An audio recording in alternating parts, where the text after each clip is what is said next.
নমস্কার বন্ধুরা, আমি মনোজ আর আপনারা দেখছেন বার্ডস অ্যান্ড গার্ডেনিং।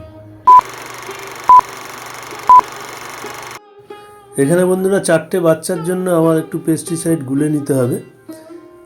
আর কেননা আমার এই 3rd ক্লাসের বাচ্চাগুলোকে ঠিকমতো দুটো বাচ্চাকে খাওয়ায়নি বলে সেই জন্য আমাকে এটা করতে হচ্ছে। পাখি দুটো অসুস্থ হয়ে গেছিলো, বাঁচার সম্ভাবনা প্রায় ছিলই না। তো আমি ওদের খাইয়ে খাইয়ে অনেকটা স্টেবল, এখন অনেকটাই সুস্থর দিকে। একটা তো সুস্থ হয়ে গেছে, আর একটা হচ্ছে আস্তে আস্তে। তো আমি এতদিন আপনাদেরকে শেয়ার করিনি, দেখাইনি আপনাদের, আজকে সেটাই দেখাবো।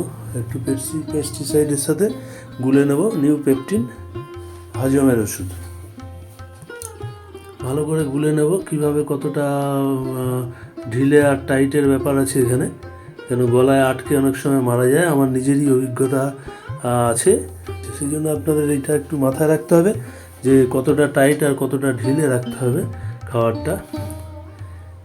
এই যে যেরকম ঢিলে রেখেছি এরকমই রাখবেন। এখানে আমি হাঁড়ির মধ্যে দুটো বাচ্চা, একটা বাচ্চা তো মরে গেছে, আগে বলেছি আপনাদের। এই দুটো বাচ্চাকে এখন থেকেই যত্ন নেব, যেহেতু আমার অভিজ্ঞতা আর দুটো বাচ্চা দিয়ে হয়েছে, সেই জন্য আমি এই দুটো বাচ্চাকে একটু একটু করে ওর মা খাওয়ালেও খাইয়ে দেবো। ওর মা খাইয়েছে, পেটে আছে, আমিও অল্প খাইয়ে দেবো। অল্প খাইয়ে দিলে কী হবে, ওরা তো খুব তাড়াতাড়ি ওর মার সাথে আমিও যদি খাইয়ে দিই তাহলে বড় হয়ে যাবে। আর ওর মা খাওয়ানো ছেড়ে দিলে তাহলে পরে ওরা অসুস্থ হবে না। তো যাই হোক বন্ধুরা, বলছিলাম যে এর থেকে ছোট থেকে যদি আপনারা খাওয়ানোর অভ্যাস করেন তাহলে ওরা দেখবেন নিজে থেকেই হা করবে। যেহেতু অনেকটা বড় হয়ে গেছে সেই জন্য খুবই সমস্যা হচ্ছে। হা করিয়ে, হা তো কিছুতেই মানে ঠোঁট ফাঁকা করতে চায় না। হ্যাঁ, প্রথম দিন করেছিল, তারপরের দিন বুঝে গেছে যে এটা আমার ওর মুখে ঢোকাবো পাইপটা, আর মুখ খুলছে না। সেই জন্য ওকে একটু কসরত করতে হয়। সেই জন্য আরেকটু ছোট থেকে যদি খাওয়ানোর অভ্যাস করা যায় তাহলে ওরা মোটামুটি বুঝে যায় যে হ্যাঁ, এবার কাছে আসলে পাইপটা, ফিডারটা নিয়ে আসলে কাছে, ওরা সঙ্গে সঙ্গে হা করবে, খাইয়ে দিতে পারবেন, তাতে অসুবিধা হবে না। কিন্তু একটু বড় হয়ে গেলেই সমস্যাটা হয়। সমস্যা কিছু না, 2-1 দিন একটু কষ্ট হবে, বুঝে যাবেন তারপরে অভ্যাস হয়ে গেলে। তো এইভাবে ওদের খাইয়ে দেবো বন্ধুরা। খাইয়ে দেওয়ার পরে আবার ওদেরকে দিয়ে দেবো ওর মায়ের কাছে। ওর মা যতটুকু পারবে খাওয়াবে। আর আমার যে আর দুটো আছে সেই দুটোকে ওর মা আর খাওয়াচ্ছে না, ওরা হসপিটাল কেজে রেখে দিয়েছি। হসপিটাল কেজেই খাইয়ে দাইয়ে রেখে দিচ্ছি ওদের। দেখুন এরা, এই একটা, এরা অনেকটাই বড় হয়ে গেছে, মরতে মরতে বেঁচে মানে নজরে পড়েছিল বলে ওদের বাঁচাতে পেরেছি।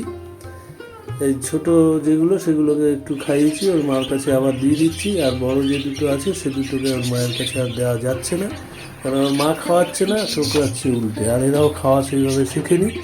আমি এদের আস্তে আস্তে ইয়ে করছি।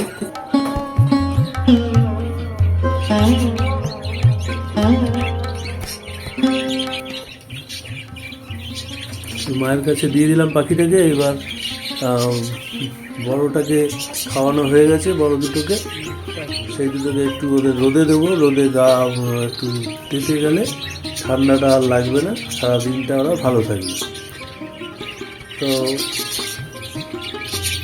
রোদে দিয়ে ওদের ভালো করে আরাম পাবে। এই যে রোদে দিয়েছি ওদের, দেখুন এখানে দেখাচ্ছি আপনাদের। এই যে সামনের যে পাখিটা, এই পাখিটা অনেকটা এখনও বাকি আছে সুস্থ হতে। আর দূরে যেটা আছে দেখুন অনেকটাই সুস্থ হয়ে গেছে, স্টেবল অনেকটা। দুটোর অবস্থা খুব শোচনীয় ছিল, এদেরকে আমি আলাদা করে খাওয়ানো শুরু করেছি, ফলত এরা আস্তে আস্তে তাজা হচ্ছে। সূর্যের আলোটা বলে দিই বন্ধুরা, পাখিদের ক্ষেত্রে অত্যন্ত প্রয়োজনীয়।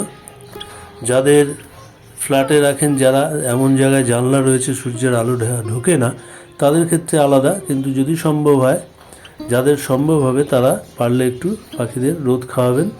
রোদটা কিন্তু ওদের শরীরের পক্ষে অনেকটাই উপকার। ভিটামিন ডি এর ঘাটতিটাও পূরণ হয়, ওদের পক্ষে অনেক ভালো, অনেক উপকার আছে, বিশেষ করে শীতকালে।